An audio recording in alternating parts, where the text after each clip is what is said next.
kita harus membuat keyakinan kelas. Nah, Ibu, ada yang tahu keyakinan kelas? Apa nak? Yang harus kita laksanakan. Pasti ada yang bertanya, kenapa tidak peraturan kelas? Kalau peraturan kelas itu mengikat, tapi kalau keyakinan kelas, Anda yakin apa yang telah ditulis bersama harus dilaksanakan mulai dari dalam apa? Tidak ada terpaksa Anda melakukannya bersama-sama. Jadi harus melakukan yang sesuai yang harus dilakukan. Nah, baiklah Anda udah paham sekarang apa itu keyakinan kelas sayangku? Dilaksanakan mulai dari apa? Nah, baiklah. Sebelum memulainya, kita tetap semangat dulu, tetap semangat.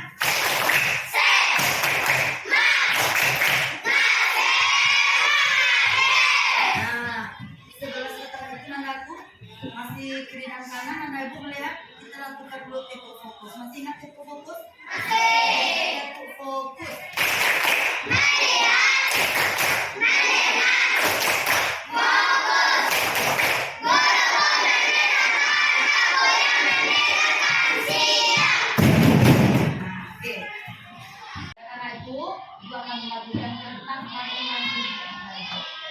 Ada yang bertanya, untuk apa ini? Nah, untuk apa ini sayang? Menuliskan apa keyakinan kelas yang harus kita bersama sepakat. Oke sayang, ini. Cabang satu.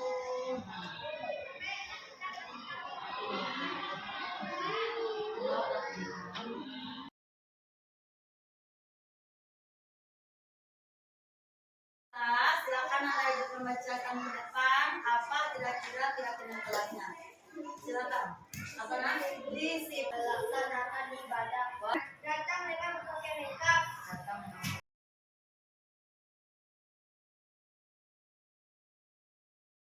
Assalamualaikum warahmatullahi wabarakatuh. Perkenalkan, nama saya Siti Humairah, SDN 22 Lubuk Begalung, Kota Padang. Saya sangat happy datang ke sekolah dengan adanya keyakinan kelas. Kami melaksanakannya dengan bersemangat. Assalamualaikum warahmatullahi wabarakatuh.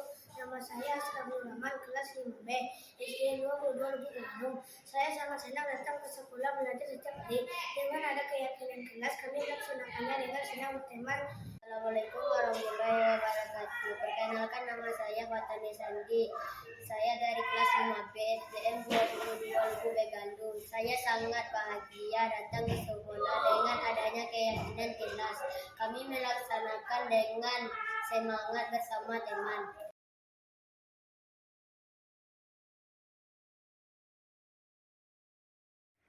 Jalan Aru ke Bandar Kuat.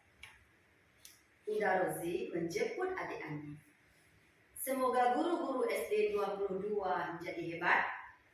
Murid-murid pun ikut kreatif. Assalamualaikum warahmatullahi wabarakatuh. Waalaikumsalam warahmatullahi wabarakatuh. Alhamdulillah, wassalatu wassalamu asrafil anbiya'i wal mursalin wa ala alihi rasulillah ajmain amma ba'du.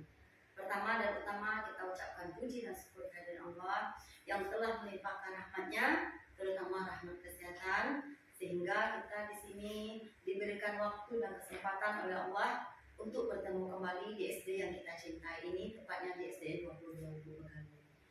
Selawat beriring salam, tak lupa dan tak usahnya kita hadiahkan kepada arwah nabi kita, yakni Nabi Muhammad SAW, dengan antara kata Allahumma shalli ala sayyidina Muhammad wa ala alihi sayyidina Muhammad. Yang sama-sama kita hormati Ibu Kepala Sekolah SDN 22 Lubuk Begalung Kota Padang, Ibu Krisniani Burhan SPD. Yang sama-sama kita hormati Ibu Wakil Kepala Sekolah SDN 22 Lubuk Begalung, Ibu Nelvianti SPD. Selanjutnya Ibu Bapak guru hebat beserta pegawai dan stakeholder yang hadir di sini telah memberikan waktu dan kesempatannya. Semoga kita semua dirahmati oleh Allah. Amin ya rabbal alamin. Bapak Ibu guru hebat, kali ini saya akan memaparkan, akan mendiseminasikan dan membiaskan ilmu-ilmu yang telah saya dapatkan, yaitu aksi nyata modul 1.4 yaitu menyebarkan pemahaman dan pengalaman penerapan budaya positif. Selama saya mengikuti pendidikan kemarin selama 3 bulan, tepatnya bulan Oktober, November, dan Desember. Pada poin-poin yang terdapat pada modul 1 yaitu poin modul 1.1 tentang filosofi Ki Hajar Dewantara. Selanjutnya 1.2 yaitu nilai-nilai guru penggerak, dan 1.3 yaitu visi guru penggerak, dan pada saat ini yaitu penerapan budaya positif. Baiklah, selanjutnya. Baiklah, saya ucapkan kepada ibu bapak guru hebat, karyawan SDN 22 Lubuk Begalung, selamat datang. Karena telah bisa hadir di sini, saya bukan menggurui ibu bapak, tapi saya di sini sebagai calon guru penggerak angkatan ke-7, di mana saya harus bergerak dan menggerakkan semua stakeholder yang ada. Kiranya ibu bapak guru hebat bisa bersama-sama, mari kita belajar bersama, berkolaborasi, saling mendukung. Di sini bapak saya membutuhkan bantuan dan support ibu bapak semua demi mewujudkan disiplin positif di sekolah yang kita cintai ini. Karena ibu bapak guru hebat, sekolah ini kita jadikan menjadi tempat surga kita sesuai pepatah Baiti Janati, yaitu surgaku, istanaku. Jangan ada kita di sekolah ini merasakan sebagai bukan tempat yang menyenangkan. Jadikanlah sekolah ini sesuatu tempat yang membahagiakan kita semua agar kita bertemu dengan murid kita, dengan teman-teman kita sejawat. Jadi saya ingin dukungan dari bapak ibu hebat semuanya. Dan alhamdulillah saya melihat dan saya merasakan begitu banyak dukungan yang ibu bapak hebat berikan kepada saya. Sepertinya pada saat sekarang ini saya merasa bersyukur sekali. Baiklah, selanjutnya ibu bapak guru hebat bisa dilihat di layar yang hari ini yang akan saya paparkan yaitu konsep utama budaya positif. Bagian-bagian yang pertama yaitu perubahan paradigma belajar, selanjutnya disiplin positif, selanjutnya kebutuhan dasar manusia, yang keempat motivasi perilaku manusia, kemudian posisi kontrol restitusi, keyakinan kelas, dan segitiga restitusi. Saya yakin dan percaya ibu bapak guru hebat semuanya pasti banyak sedikitnya ada tahu kata-kata seperti itu. Mungkin ada beberapa bagian yang masih baru, yang masih asing di telinganya. Nanti seiring pemaparan saya nanti, saya yakin dan percaya ibu-ibu bapak guru hebat semuanya akan bisa mengerti apa yang saya paparkan ini. Tujuan saya paparkan ini semoga yang saya dapat dari pelatihan pendidikan guru penggerak ini bisa kita terapkan di sekolah kita, agar sekolah kita, terutama murid kita, bisa terwujud seperti tujuan pendidikan, yaitu mewujudkan profil pelajar Pancasila. Baiklah, selanjutnya ibu bapak guru hebat bisa dilihat. Yang pertama yaitu pembelajaran dengan paradigma baru. Sama-sama kita ketahui dari tahun ke tahun perubahan selalu terjadi, terutama dalam kurikulum kita. Sekarang ini mulai dari kelas 1 di sekolah kita, tepatnya di SDN 22 Lubuk Begalung Kota Padang, mungkin di SD yang lain sudah menempatkan apa itu tentang kurikulum merdeka. Tepatnya kurikulum merdeka ini ditempatkan pada saat sekarang ini pada kelas 1 dan kelas 4. Karena kelas 2, 5, 3, dan 6 masih menggunakan kurikulum 13. Mengapa dirancang demikian? Karena pembelajaran dengan paradigma baru ini dirancang berdasarkan prinsip-prinsip pembelajaran yang terdiferensiasi, sehingga setiap murid belajar sesuai dengan kebutuhan tahap perkembangannya untuk mewujudkan profil pelajar Pancasila. Yang sama kita ketahui, Bu Bapak Guru hebat semuanya, profil pelajar Pancasila ini memiliki 6 item. Yang pertama, beriman dan bertakwa kepada Tuhan Yang Maha Esa dan berakhlak mulia. Selanjutnya, yang kedua yaitu mandiri. Yang ketiga, bergotong royong. Yang keempat, berkebinekaan global. Yang kelima, bernalar kritis. Dan yang terakhir adalah kreatif. Jadi, murid ini tidak ada yang sama. Murid ini masing-masingnya berbeda antara si A dengan si B.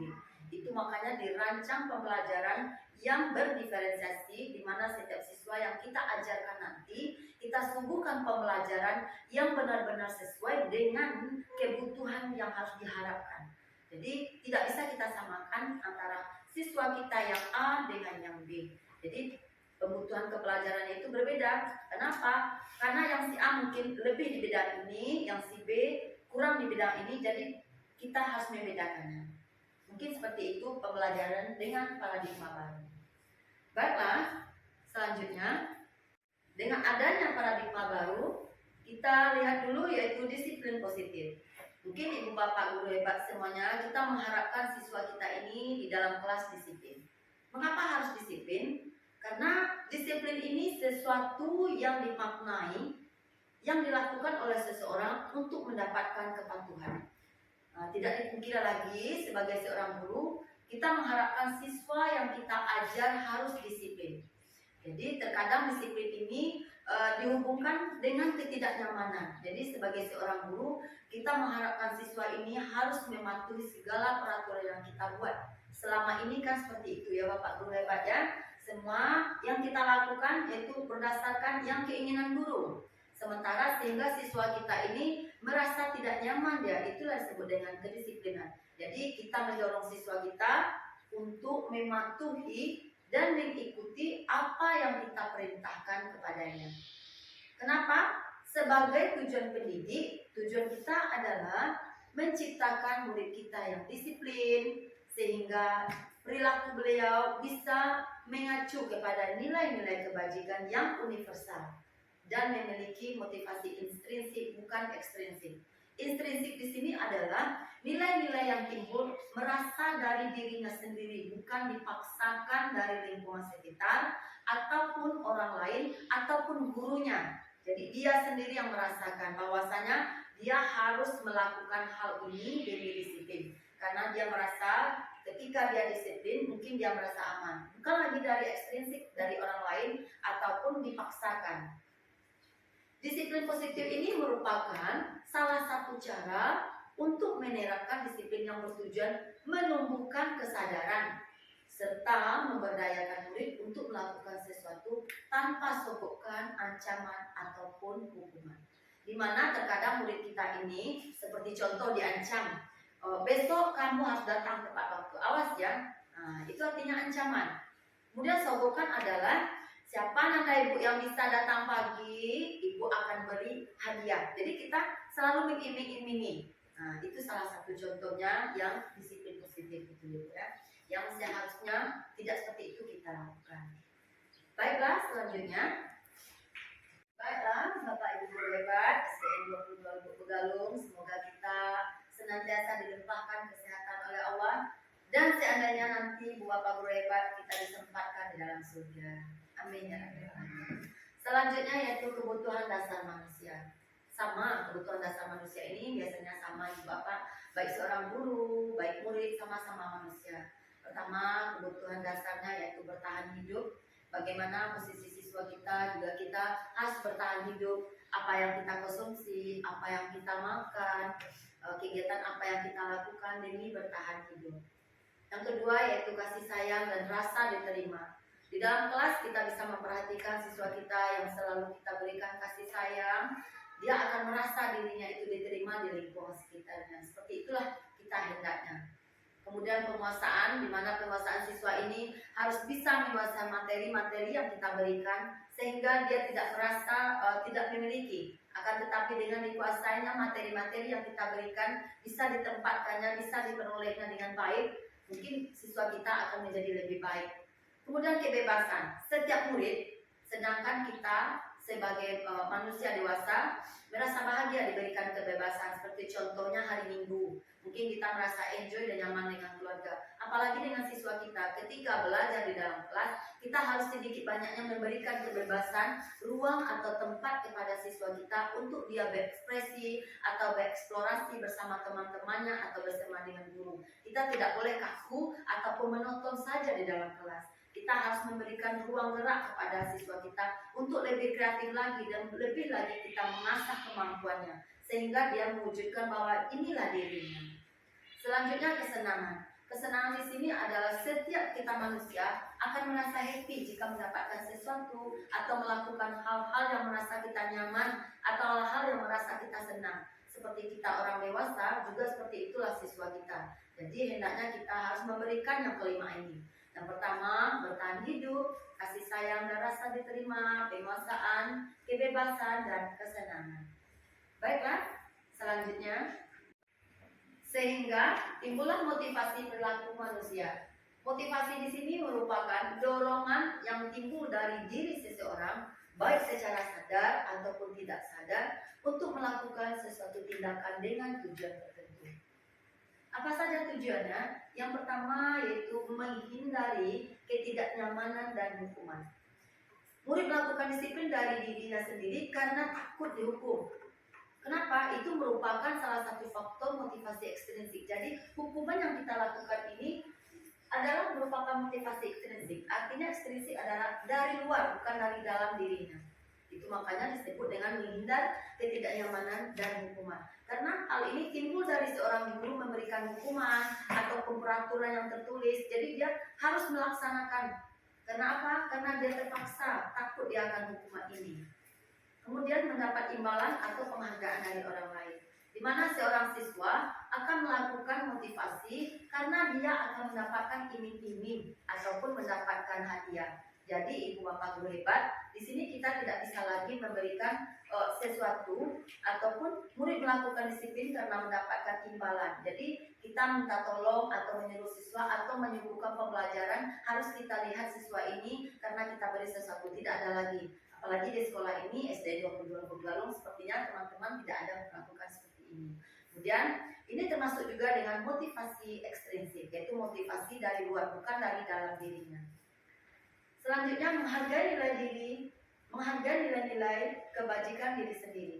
Maksudnya di sini murid sendiri yang melakukan disiplin diri karena dia sadar adanya nilai-nilai kebajikan dari dirinya ini merupakan motivasi intrinsik. Jadi dari murid kita yang sebanyak 26 orang, mungkin dia merasa jika saya melakukan hal ini, mungkin saya akan bisa menjadi hebat tanpa harus mendapat imbalan ataupun tanpa harus mendapat hukuman. Dia sendiri yang berkeinginan untuk berbuat menjadi lebih baik. Dan hal ini disebut motivasi intrinsik. Kenapa? Karena tidak semua murid ini yang menghindari ketidaknyaman hukuman, kemudian mendapat imbalan, namun dia menghargai nilai dirinya sendiri, menghargai nilai-nilai kebajikan dari dirinya sendiri. Kenapa? Karena dia mau berubah menjadi lebih baik. Nah, jadi inilah motivasi perilaku manusia. Baiklah, selanjutnya. Dan oleh sebab itu dikatakan ada lagi yaitu konsep disiplin dengan identitas gagal. Kenapa dibilang konsep disiplin dengan identitas gagal? Karena adanya hukuman. Hukuman ketika murid kita beri hukuman, bukankan murid, saya sendiri ketika diberi hukuman, hal ini sangat menyakitkan. Kenapa tidak? Pasti kita akan termenung, apalagi siswa ketika kita berikan hukuman, itu terasa sekali menyakitkan bagi dirinya. Kemudian sehingga dia merasa tidak nyaman ketika berbicara dengan teman, pandangannya menjadi kacau. Kenapa? Karena dia telah mendapat hukuman, sehingga murid ini akan merasa takut, menjadi merasa suatu momok, suatu hal yang menakutkan. Karena hukuman ini membuat siswa atau murid kita ini menjadi terpaksa, sehingga murid-murid ini menyembunyikan segala kesalahannya, dia mengalihkan percakapan, mengalihkan pembicaraan, bahkan dia menghilangkan, berbohong karena hukuman ini. Kemudian murid menjadi merasa rendah diri. Kemudian ketika dia berkumpul dengan teman-temannya, dibandingkan dengan teman yang lain yang tidak mendapatkan hukuman, dia merasa kecil. Karena apa? Karena mendapatkan hukuman. Ada lagi penghargaan. Penghargaan ini kadang-kadang tidak efektif, kemudian merusak hubungan atau iri. Kenapa merasa iri? Ketika yang siswa yang si A kita beri hadiah, sementara siswa yang B dia juga pintar dalam bidang yang lain, tidak dapat hadiah, hubungan mereka berdua akan menjadi rusak, sehingga siswa ini mati lagi kreativitasnya. Padahal saya kemarin sudah membuat lukisan sebagus mungkin, seindah mungkin. Kenapa ya?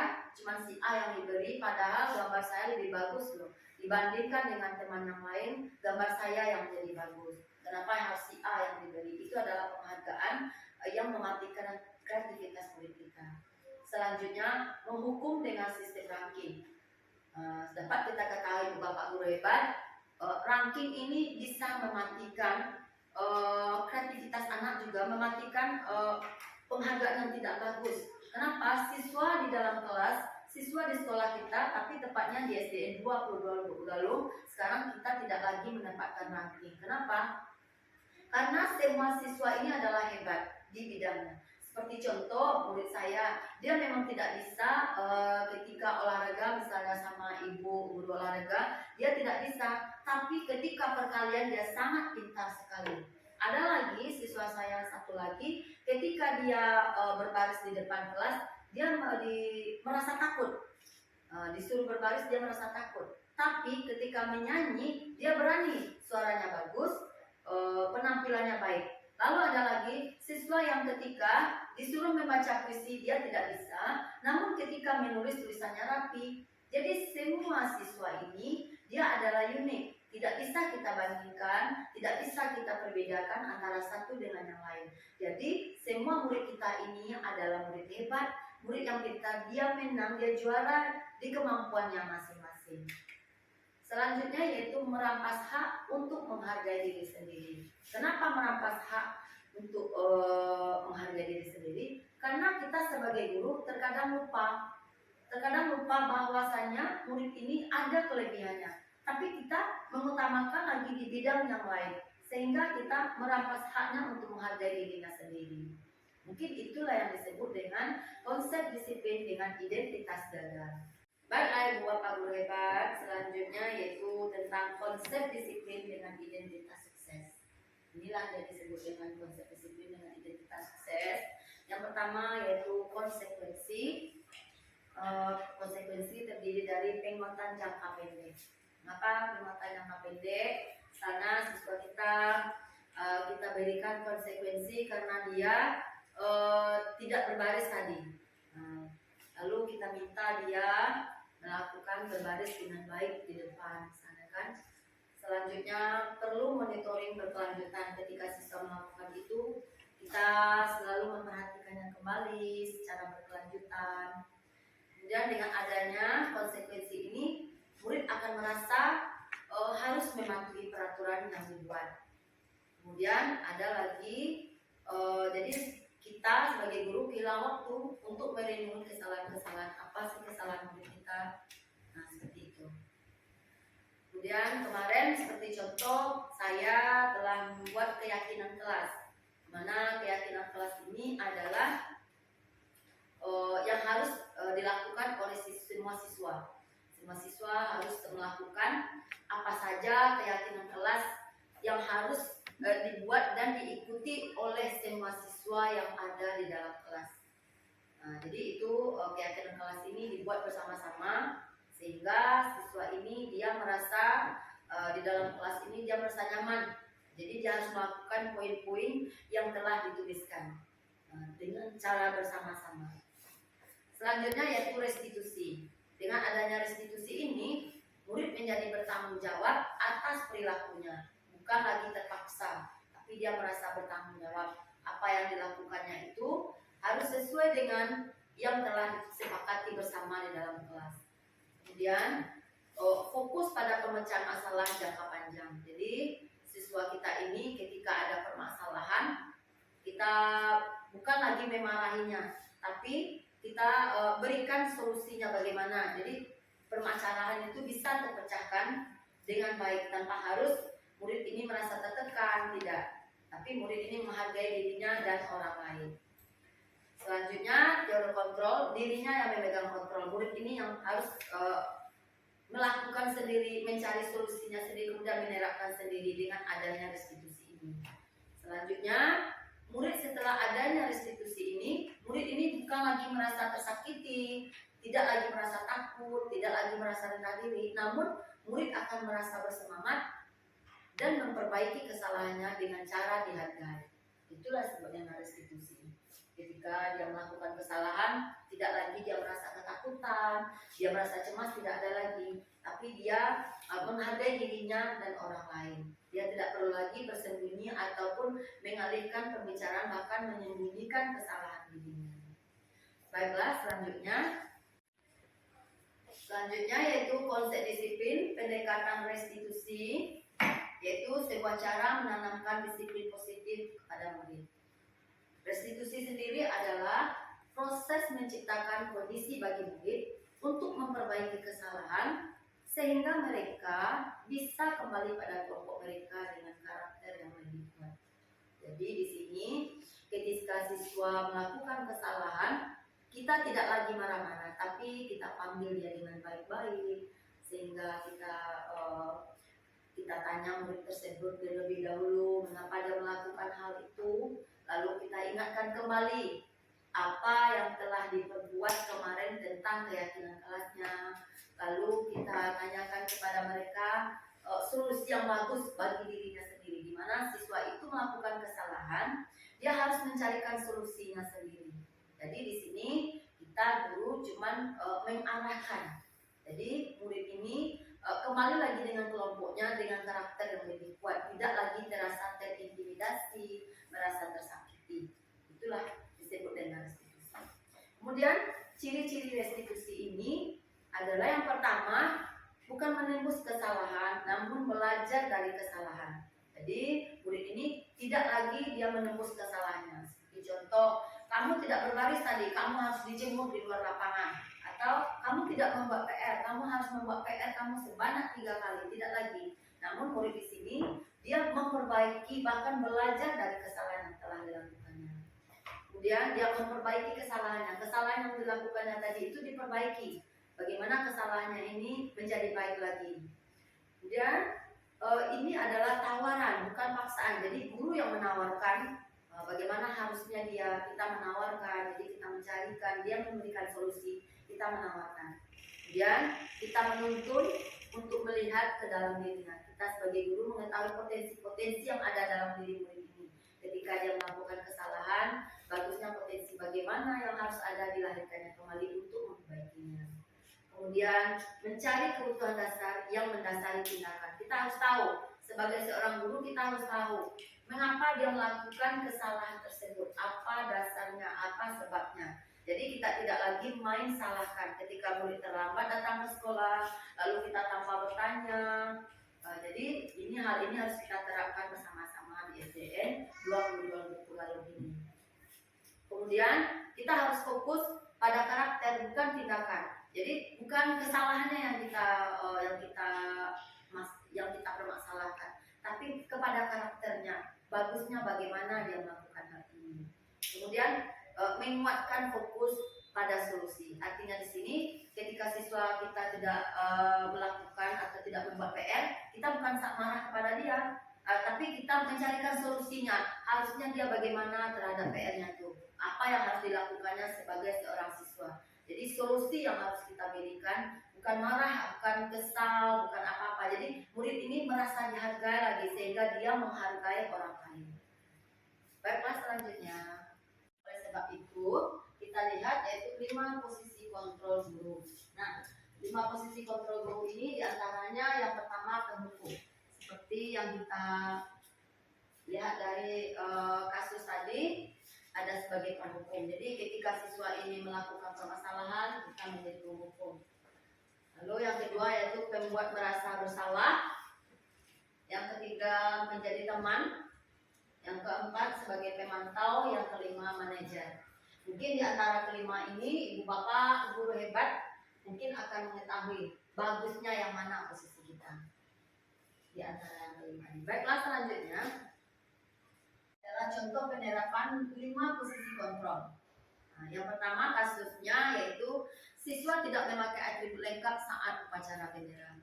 Kan pada hari Senin ada murid-murid kita yang sudah rapi datang ke sekolah, sudah memakai dasi, sudah memakai topi, namun dia tidak menggunakan sepatu ataupun mungkin dia tidak menggunakan kaos kaki yang berwarna putih. Lalu seandainya kita sebagai posisi kita tempatnya sebagai penghukum, mungkin kita kita akan marah kepada dia. Lalu kita akan berkata, kamu ini bagaimana ini, kok kamu tidak menggunakan atribut lengkap, padahal sekarang ini hari Senin, harusnya nada ibu harus kamu harus rapi, kamu harus menggunakan atribut yang lengkap. Oleh karena itu kamu tidak mematuhi aturan sekolah, sekarang kamu silakan berdiri di depan barisan. Itu sebagai penghukum. Kemudian sebagai pembuat rasa bersalah, mungkin kita akan berbicara, kenapa ya berapa kali ibu guru harus bilang pada kamu, hari ini ibu merasa kecewa sekali dengan kamu nak, karena kamu tidak menggunakan atribut lengkap. Itu yang kita ucapkan ketika posisi kita sebagai pembuat rasa bersalah. Sedangkan posisi kita sebagai teman, itu kita akan berkata, ayolah yang tertib, Bu Guru bangga loh lihat anak ibu ini menggunakan atribut yang rapi. Baiklah, kali ini tidak apa kamu salah. Mungkin posisi kita sebagai teman itu yang kita ucapkan. Lanjut, seandainya kita sebagai posisi pemantau, kita mungkin akan berbicara sesuai posisi kita saja. Kamu sudah melanggar apa? Peraturan dan konsekuensinya silahkan kamu laksanakan. Kita tidak memberikan solusi, cuma kita hanya di sini sebagai pemantau saja. Lalu sebagai manajer, mungkin kita akan berkata, apa kamu tahu apa kesalahanmu? Lalu kita bicara lagi, kira-kira bagaimana kamu memperbaiki kesalahanmu? Nah, di antara ini, kira-kira mana yang bagus? Ibu bapak guru hebat posisinya, yang mana bagus? Yang mana bagus kita pakai ini, Bu? Kira-kira yang mana tuh? Sebagai apa? Sebagai teman? Sebagai teman. Kalau kita lihat, yang bagus itu adalah sebagai manajer. Kita menanyakan solusinya. Baiklah, selanjutnya. Baiklah, Ibu Bapak Guru hebat, untuk menghangatkan suasana kita yel-yel Ki Hajar Dewantara. Ki Hajar Dewantara, kita harus belajar demi mewujudkan wawasan Nusantara. Baiklah, selanjutnya yaitu keyakinan kelas. Nah, keyakinan kelas di sini yaitu adalah keyakinan. Mengapa harus keyakinan? Mengapa tidak peraturan kelas? Nah, kita lihat pertama terlebih dahulu. Mengapa kita memiliki peraturan tentang menggunakan helm saat mengendarai kendaraan roda 2? Mengapa kita tidak memiliki peraturan tentang menggunakan masker dan cuci tangan setiap saat? Nah, keyakinan kelas itu adalah dari siswa sendiri. Seperti kemarin saya melakukan keyakinan kelas, sebelum memberikan kertas, saya sebagai guru harus menerangkan apa itu keyakinan kelas. Keyakinan kelas adalah keyakinan atau kesepakatan yang dibuat tujuannya untuk siswa itu sendiri. Jadi selama ini kita akan membuat peraturan kelas, guru yang membuatnya, kemudian murid yang menjalankannya. Ada lagi ketika membuat tersebut, ada siswa saya membuat keyakinan kelas, yaitu tidak boleh menggunakan lato-lato di dalam kelas. Kenapa? Sekarang lagi tren lato-lato, ya kan Ibu Bapak Guru hebat. Ketika salah satu siswa saya sedang istirahat di luar, ada anak kelas 1 sedang asik-asiknya main lato-lato, rupanya talinya putus, kena kepalanya. Benar sekali, lato-lato yang putus tersebut mengenai kepalanya, besar kepalanya pun membengkak seperti lato-lato. Jadi itu makanya dibuatnya keyakinan kelas, tidak boleh memainkan lato-lato di dalam kelas. Jadi keyakinan kelas ini dibuat untuk diyakini bersama, dan dia akan merasa bahwasanya yang dibuatnya ini adalah untuk siswa, kembali ke siswanya masing-masing. Kemudian bagaimana pembentukan keyakinan kelas? Keyakinan kelas ini lebih abstrak dari peraturan. Kemudian berupa penyataan yang universal, yang menyeluruh, yang bisa membangkitkan semangat, yang sesuai dengan keadaan, yang benar-benar dijalani. Kemudian dibuat dalam bentuk hal-hal yang positif. Seperti contoh, dulu kan tidak boleh datang terlambat. Kita hilangkan kata tidak bolehnya itu. Kita harus menghilangkan kata tidak boleh. Kita mungkin membuat kalimatnya datang tepat waktu. Selanjutnya yaitu sedikit saja. Keyakinan di kelas ini dibuat sedikit saja kata-katanya, namun mudah diingat dan diterapkan oleh murid kita. Kemudian harus sesuai dengan kondisi kelas atau sekolah kita agar bisa diterapkan bersama-sama. Yang terpenting lagi yaitu semua warga kelas harus ikut terlibat di dalam hal ini. Yang seperti saya katakan kemarin, jadi dengan adanya membuat keyakinan kelas itu, semua siswa saya antusias membuat. Semuanya dibuatnya. Setelah dibuatnya, lalu saya minta satu persatu siswa saya membacakannya ke depan kelas. Sebanyak 26 orang saya berikan kesempatan membacanya keyakinan kelas itu. Setelah dibacanya, lalu ditempelkan di kertas yang telah kami sediakan di kelompok. Setelah itu, dia bersama-sama menggunakan keyakinan kelas ini. Nah, seperti itulah ya. Baiklah Ibu, bisa dilihat inilah proses pembuatan keyakinan kelas saya kemarin di kelas 5B, tepatnya di SMA Dr. Galung. Sebelumnya saya memberikan pengarahan kepada siswa saya apa itu keyakinan kelas. Lalu saya membagikan kertas kepada masing-masing kelompok saya. Semua siswa sangat antusias membuat di dalam kelompoknya masing-masing. Yang ada yang berwarna-warni dia buat, kemudian dihias dan sebagus mungkin. Keyakinan kelas itu kita minta dari dirinya sendiri. Tidak perlu kalimatnya panjang tapi simpel dan berarti dan bermakna, bisa diterapkan. Lalu semua siswa sebanyak 26 orang berdiri ke depan antusias dengan membacakan keyakinan kelas yang telah dibuatnya. Ada beberapa keyakinan kelas yang sama dengan temannya yang lain, tapi kita satukan persepsinya. Selanjutnya, setiap siswa diminta untuk menempelkan masing-masing ke depan kelas, kemudian ditempelkannya di kertas cat yang telah kita berikan masing-masing kelompok. Inilah dia. Kemudian setelah itu masing-masing teman dan masing siswa saya berfoto bersama saya setiap keyakinan kelas yang dibuat. Yang terakhir yaitu segitiga restitusi. Segitiga restitusi menurut Diane Gosen yaitu restitusi membentuk kemerdekaan untuk murid dalam menyelesaikan masalahnya. Jadi guru tidak lagi memutuskan permasalahan yang dibuat oleh murid. Ketika ini berhasil akan memberikan penghargaan terhadap dirinya dan orang lain. Murid lebih percaya diri lagi. Jadi di sini ketika siswa kita melakukan kesalahan seperti dia bertengkar dengan temannya, lalu kita menyelesaikannya, tidak seperti itu lagi. Ketika dia ada permasalahan, kita tanya, kita cari apa akar permasalahannya. Lalu itu namanya kita menstabilkan kondisinya. Lalu kita tanyakan keyakinan kelasnya yang telah dibuatnya di dalam kelasnya masing-masing. Lalu kita tanyakan kembali apa solusi yang bagus sesuai dengan permasalahan yang dilakukannya tersebut. Itulah disebut dengan segitiga restitusi. Kan selama ini tidak ibu di sekolah kita, ketika siswa kita melakukan kesalahan, cenderung kita terlebih dahulu marah, mengemukakan marah kita, mungkin kita memarahi siswa sehingga siswa tersebut jika dia melakukan kesalahan dia melarikan diri, bersembunyi dia tidak mau terlihat oleh guru tersebut karena dia takut, saking takutnya dia bahkan menghilangkan ketika kita bertanya dia mengalihkan pembicaraan kita karena dia apa? Karena dia takut dengan kesalahannya.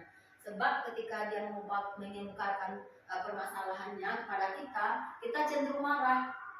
Kita tidak memberikan solusi, kita tidak malah memberikan hukuman kepada siswa tersebut. Jadi dengan segitiga restitusi ini tidak lagi ketika siswa melakukan kesalahan kita bahkan memerdekakan dia, tapi dia harus mencarikan solusi, dia harus solusi tersebut harus dilaksanakannya.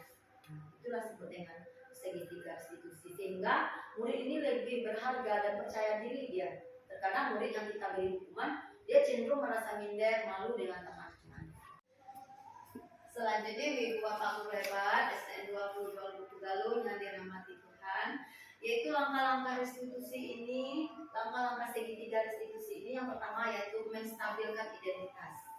Jadi ketika kita panggil dia, lalu kita berkata mungkin tidak semua manusia yang sempurna.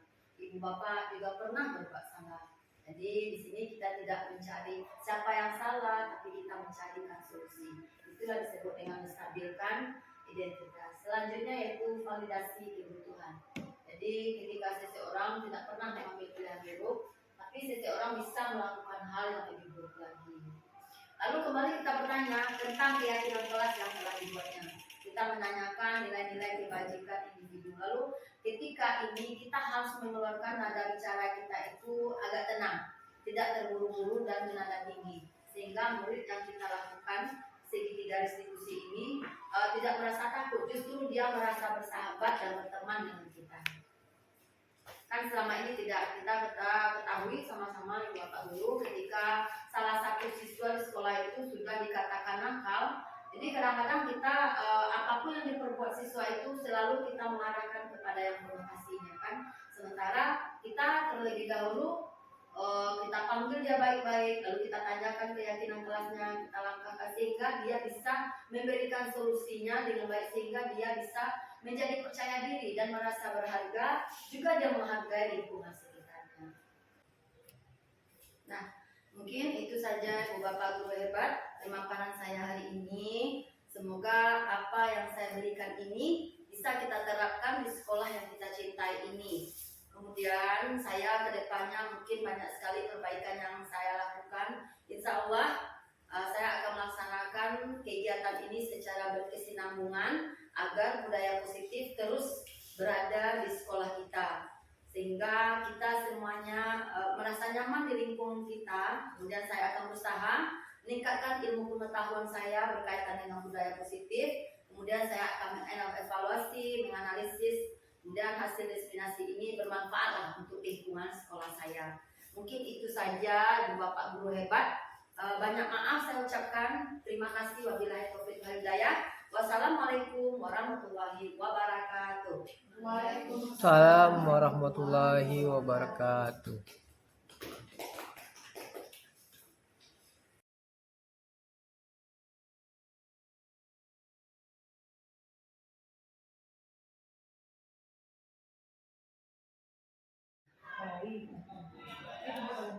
Assalamualaikum warahmatullahi wabarakatuh. Saya Ibu Nelpianti sebagai Wakil Kepala Sekolah SD 22 Lubuk Begalung. Saya melihat Ibu Nelly Noprianti SPD sebagai calon guru penggerak atau CGP Angkatan 7 Kota Padang dalam melaksanakan program pembelajaran telah sesuai dengan keyakinan kelas yang dibuatnya. Semoga apa yang dipaparkan Ibu Nelly Noprianti SPD dapat membawa dampak positif dan menerapkan kepada siswa, guru, dan stakeholder yang ada di SD 22 Lubuk Begalung. Saya berharap semua Bapak dan Ibu guru berikutnya bisa mengikuti kegiatan Ibu Nelly Noprianti SPD yang aktif berperan untuk mencerdaskan murid sesuai dengan profil pelajar Pancasila. Assalamualaikum warahmatullahi wabarakatuh. Assalamualaikum warahmatullahi wabarakatuh. Saya Zuriatri dari SD Negeri 22 Lubuk Begalung, guru kelas 1A. Saya melihat Ibu Nelly Noprianti sebagai calon guru penggerak Angkatan 7 Kota Padang dalam melaksanakan kegiatan pembelajaran telah sesuai dengan keyakinan kelas yang dibuatnya. Semoga apa yang dipaparkan tadi dapat membawa dampak positif dan diterapkan di SDN 22 Lubuk Begalung, serta apa yang diimbaskan menjadi pembelajaran yang bermanfaat untuk kami. Dan kami berharap bisa mengikuti jejak Ibu Nelly Noprianti yang aktif berperan untuk mencerdaskan murid sesuai dengan profil pelajar Pancasila. Assalamualaikum warahmatullahi wabarakatuh.